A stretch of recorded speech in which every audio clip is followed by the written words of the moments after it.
तो जोरदार तालियों के साथ एक बार फिर से स्वागत कीजिए केंद्रीय कृषि मंत्री नरेंद्र सिंह तोमर जी का। सर, बातचीत के सिलसिले को शुरू करते हैं और सबसे पहले सवाल यह है कि मध्य प्रदेश में जो बीजेपी की जन आशीर्वाद यात्रा चल रही है उसकी चर्चा तो दिल्ली तक है। कितना आशीर्वाद मिल रहा है जनता का? मैं धन्यवाद देना चाहता हूं कि आपने इस अवसर पर मुझे याद किया। चर्चा की दृष्टि से जन आशीर्वाद यात्रा के बारे में आपने कहा है, तो जन आशीर्वाद यात्रा भारतीय जनता पार्टी और मध्य प्रदेश के लिए नया विषय नहीं है। भारतीय जनता पार्टी निरंतर काम करने वाला राजनीतिक दल है। अगर प्रतिपक्ष में है तो भी अपनी भूमिका का निर्वाह करता है और पक्ष में है तो भी अपनी भूमिका का निर्वाह करता है। अगर हम पक्ष में हैं तो निश्चित रूप से लगातार सेवा, जन कल्याण और विकास के लिए काम करते हैं।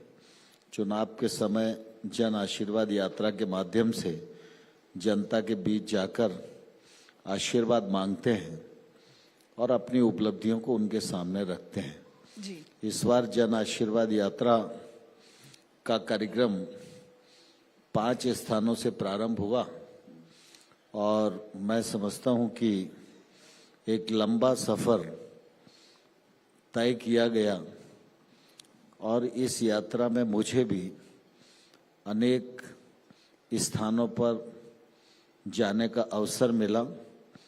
तो जन आशीर्वाद यात्रा को छोटे छोटे स्थानों पर भी जिस प्रकार का जनता का समर्थन था, स्नेह था, बड़ी सभाएं थी, छोटी सभाएं थी, स्वागत के कार्यक्रम थे, तो जो लोगों के आंखों में चमक दिखाई दे रही थी उसके आधार पर मैं ये कह सकता हूँ ये यात्रा अभूतपूर्व रही है, ऐतिहासिक रही है और जनता का जो समर्थन इस यात्रा के माध्यम से प्रदर्शित हुआ है वह भारतीय जनता पार्टी की जीत को सुनिश्चित करेगा। प्रदेश में 2003 से आपकी सरकार है। आपको लगता है कि इस बार एंटी इनकम्बेंसी एक बड़ा मुद्दा होगा? और हमें तो यह भी जानकारी मिली है कि इस एंटी इनकम्बेंसी से निपटने का जिम्मा आप ही को सौंपा गया है। देखिए, मैं ऐसा नहीं मानता हूं। आमतौर पर एंटी इनकम्बेंसी तब होती है जब सरकार पूरी तरह अकर्मण्य हो, लोगों में परेशानी हो, तो एंटी इनकम्बेंसी सरकार के खिलाफ खड़ी होती है। जैसे 2003 था, 2003 का चुनाव हो रहा था, उस समय कांग्रेस की सरकार थी, तो मध्य प्रदेश में सड़क नहीं थी, बिजली नहीं थी, पीने के पानी का संकट था, पॉलिसी पैरालाइज हो गई थी, खजाना खाली था, भ्रष्टाचार का आलम था।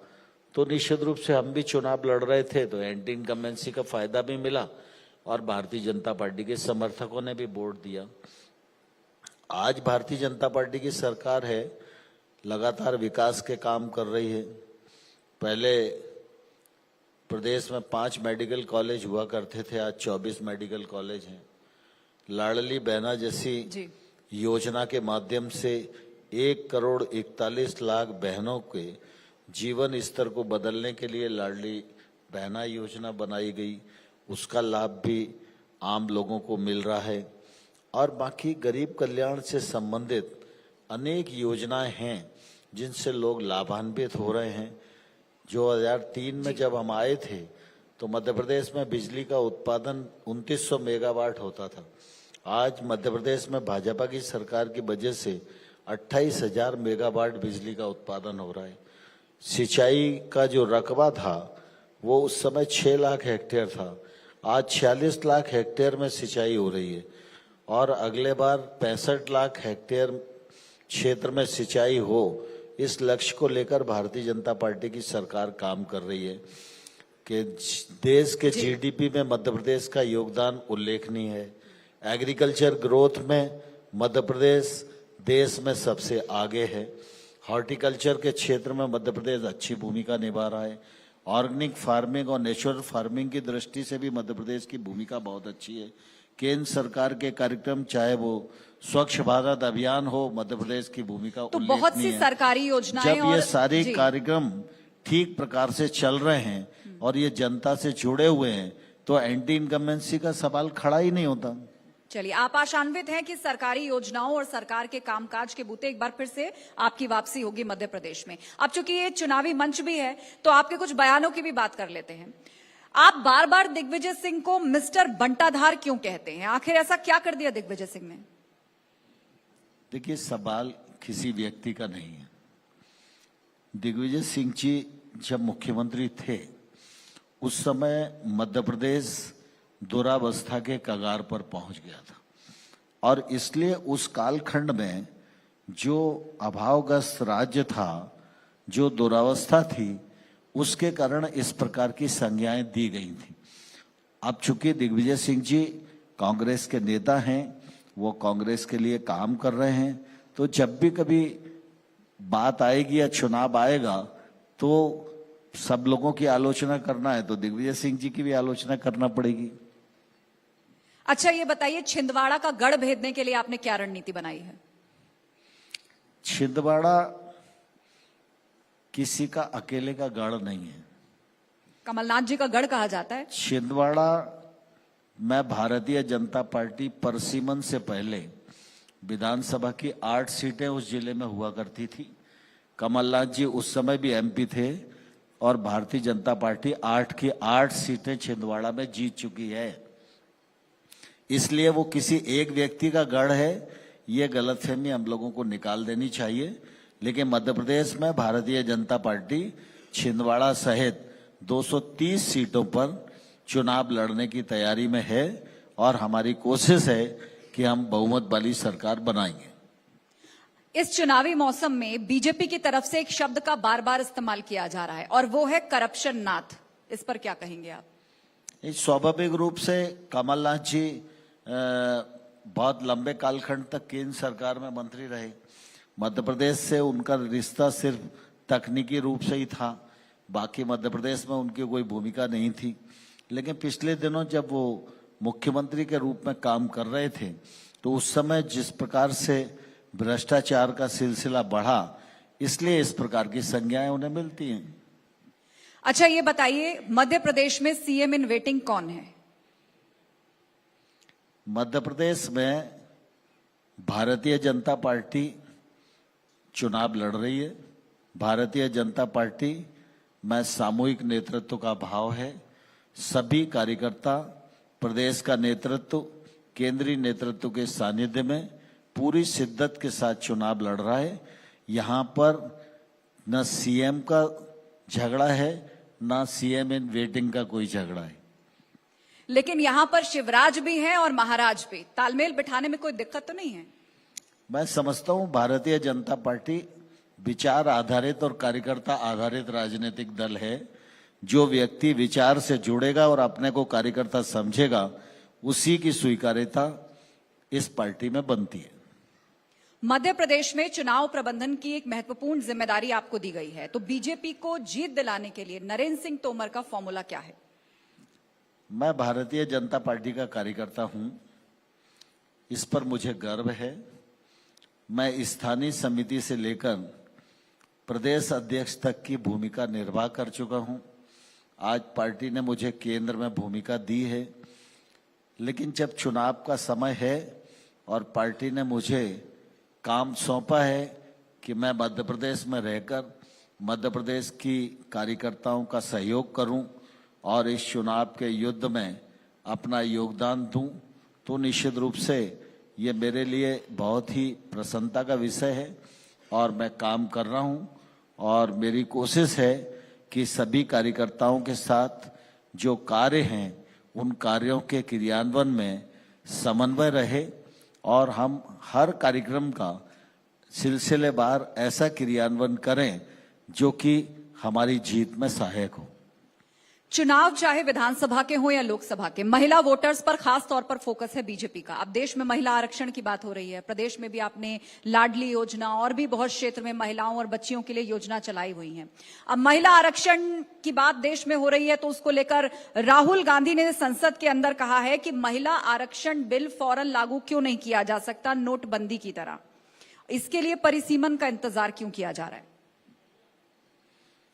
कुछ लोग राजनीतिक क्षेत्र में और कुछ पार्टियां राजनीतिक क्षेत्र में ऐसी होती हैं जिनकी आयु तो बढ़ती है लेकिन उनकी अक्ल का विकास नहीं होता। ऐसे ही भूमिका में आज कुछ राजनीतिक दल और कुछ व्यक्ति हैं। जहां तक बहनों का सवाल है, मैं स्पष्ट करना चाहता हूं कि भारतीय जनता पार्टी और भारतीय संस्कृति, इसमें महिलाओं का स्थान हमेशा ही सम्मान का स्थान रहा है। जहां तक महिला अधिकार, महिला सशक्तिकरण की बात है और महिला आरक्षण की बात है, तो मुझे ध्यान है आज से 25 साल पहले बड़ोदरा में भारतीय जनता पार्टी की राष्ट्रीय कार्य समिति की बैठक हुई थी। हमारी पार्टी की नेता सुषमा स्वराज जी उसमें उपस्थित थी। उन्होंने ये प्रस्ताव पेश किया था कि बहनों को 33% आरक्षण लोकसभा और विधानसभा में मिलना चाहिए। बीजेपी की वर्किंग कमेटी ने उस प्रस्ताव को पास किया।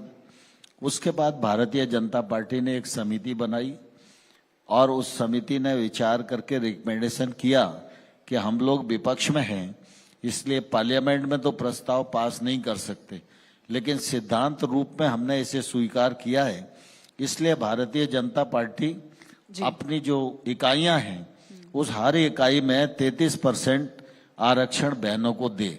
देश की एकमात्र राजनीतिक पार्टी है भारतीय जनता पार्टी जिसमें ये आरक्षण आज भी लागू है।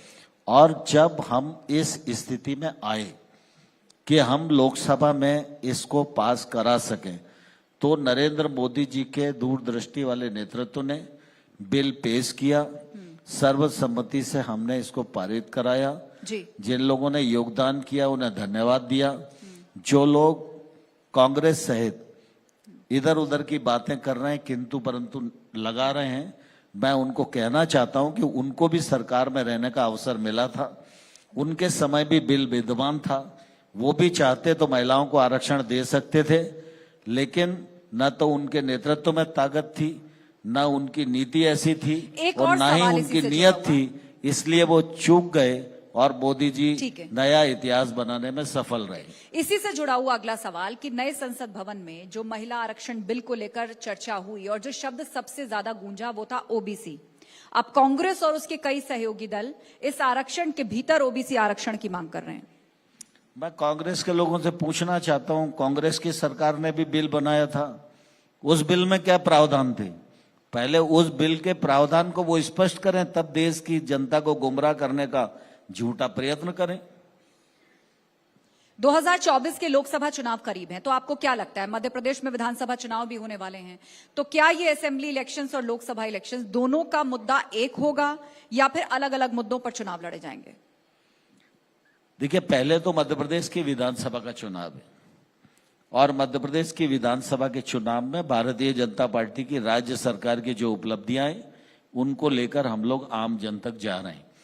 लेकिन हम सब इस बात को भली भांति जानते हैं कि केंद्र सरकार में नरेंद्र मोदी जी की सरकार भी गांव, गरीब, किसान, महिला, दलित और नौजवान के लिए समर्पित है और उनकी सरकार के तमाम सारे कार्यक्रम हैं जिनमें मध्य प्रदेश की सरकार ने क्रियान्वयन करने में अग्रणी भूमिका का निर्वाह किया है और केंद्र और राज्य सरकार दोनों की योजनाओं का लाभ मध्य प्रदेश के नागरिकों को मिला है। इसलिए इस विधानसभा चुनाव में निश्चित रूप से जो समर्थन मिलेगा दोनों सरकार की योजनाओं को मिलेगा और जब 24 में लोकसभा का चुनाव होगा तो हम विधानसभा चुनाव भी जीतेंगे और लोकसभा चुनाव भी जीतेंगे। अब से थोड़ी देर पहले कमलनाथ जी भी हमारे साथ डिजिटली जुड़े थे और वो एक बात कह कर गए हैं।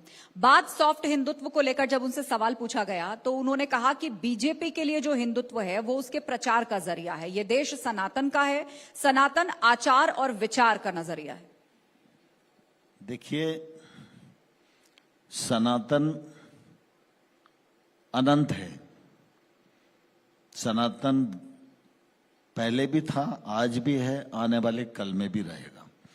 सवाल इस बात का है कि जो अलायंस के साथ कांग्रेस पार्टी है, उस अलायंस के पार्टनर अगर सनातन को मलेरिया कहें, डेंगू कहें, उससे तुलना करें और कांग्रेस के नेता मौन साधे रहें तो क्या माना जाए? इसका जवाब न कमलनाथ जी के पास है न राहुल जी के पास है।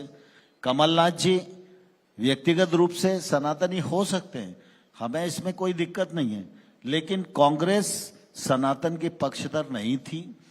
कांग्रेस सीजनल हिंदू है। आप सब इस बात को भली भांति जानते हैं।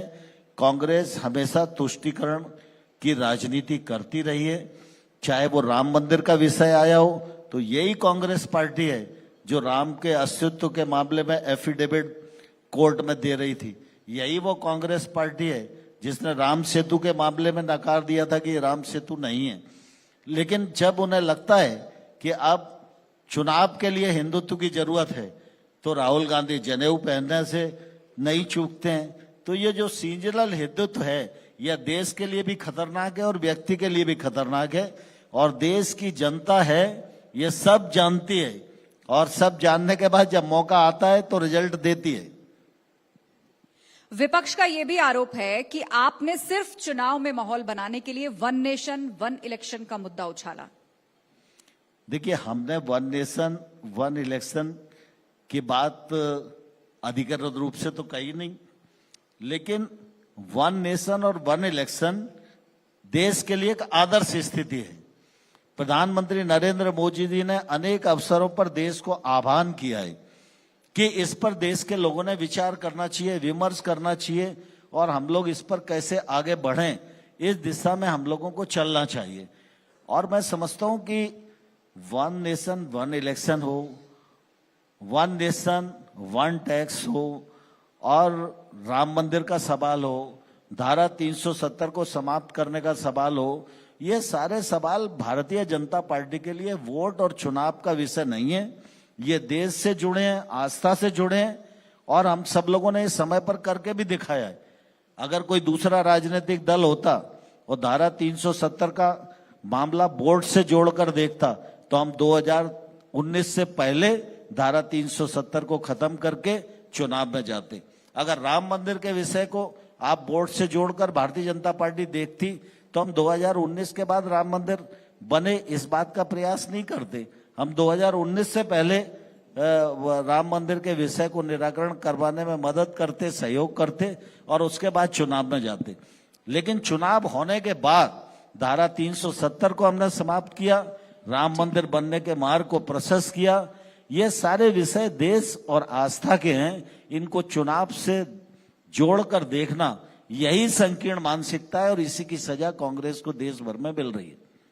बतौर कृषि मंत्री बहुत सी चुनौतियां हैं मध्य प्रदेश में भी और देश में भी, खास तौर पर तब जबकि कृषि कानून के फायदे आप लोगों ने कहा कि हम किसानों को समझा नहीं पाए और यह कानून वापस लेना पड़ा। सवाल यह भी कि क्या कृषि कानून फिर से लाए जा सकते हैं?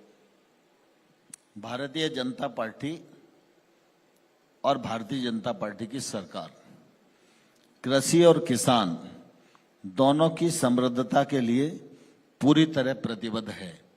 हमने अनेक योजनाओं के माध्यम से कृषि को भी आगे बढ़ाया है और किसान को भी समृद्धता के पथ पर बढ़ाने का प्रयत्न किया है। हमारी कोशिश थी कि कानून के माध्यम से भी एक बुनियादी सुधार लाया जाए। हम उसमें सफल नहीं हुए, लेकिन कृषि आगे बढ़े और कृषि का योगदान देश के जीडीपी में मजबूती से रहे और हम देश की खाद्य सुरक्षा को भी सुनिश्चित कर पाए। और आज पूरी दुनिया को नरेंद्र मोदी जी के नेतृत्व में जो अपेक्षा खाद्य सुरक्षा की दृष्टि से है, वो हमारी कृषि पूरी करने में समर्थ हो, इसके लिए प्रयास जारी रहेगा। और अंत में जाते जाते 2018 में आपने नारा दिया था अब की बार 200 पार, तो इस बार क्या टारगेट लेकर चल रहे हैं आप, मतलब आपकी party BJP? Bharatiya Janata party 230 सीटों पर चुनाव लड़ रही है। बूथ से लेकर राज्य स्तर तक हमने योजना बनाई है, उस योजना को कार्यान्वित कर रहे हैं। विधानसभा के कार्यकर्ता सम्मेलन से लेकर जन आशीर्वाद यात्रा सफलतापूर्वक संपन्न हुई है। 25 सितंबर पंडित दीनदयाल उपाध्याय जी का जन्मदिन है। इस दिन प्रदेश भर के लाखों कार्यकर्ता उपस्थित रहने वाले हैं और वो भारतीय जनता पार्टी की विजय का संकल्प लेंगे। और मैं उन कार्यकर्ताओं के परिश्रम के आधार पर यह विश्वास पूर्वक कहने का साहस कर सकता हूं कि नवंबर में मतदान होगा, दिसंबर में रिजल्ट आएगा और भारतीय जनता पार्टी स्पष्ट बहुमत की सरकार बनाने में सफल होगी। बहुत बहुत धन्यवाद नरेंद्र सिंह तोमर जी, जोरदार तालियां। सभी सवालों के आपने बेबाकी से जवाब दिए, हमारे इस मंच पर आए, बहुत धन्यवाद आपका।